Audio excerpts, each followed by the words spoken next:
Hey, John Ferguson Smart here. We've just released BDD in Action, second edition, and I wanted to share with you a simple tip that'll help you get started with behavior-driven development and get outcomes sooner, faster, and better than you could possibly imagine. See, the thing with BDD is that a lot of people think it's complex. A lot of people think that there's a lot of overhead, that it involves lots of test automation, that it involves lots of meetings, that it involves lots of hard to organize and complex processes.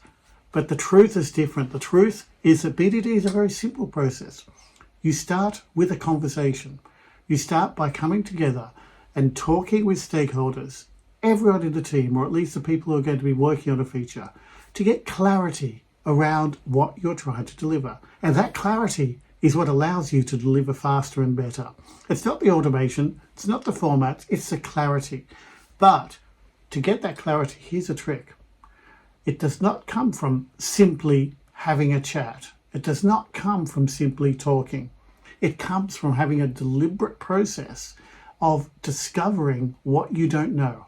And that is where the techniques of BDD really shine. That is where you can get massive value without investing a huge amount in the tooling. The tooling will come naturally later. Don't worry about that to start with. Start with the collaboration.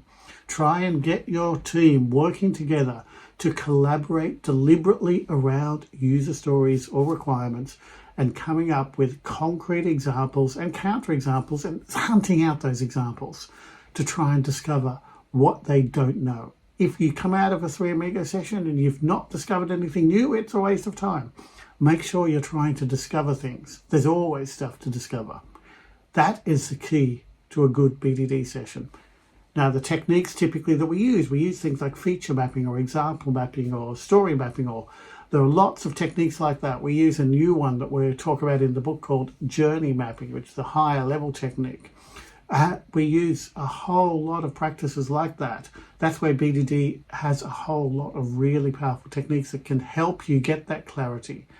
And I will do other sessions on those techniques. But if you want a shortcut, read the book. It's cool. Or there's a link below to a training course, which if you can grab now, there's a discount and some special bundles that will get you up and running really quickly.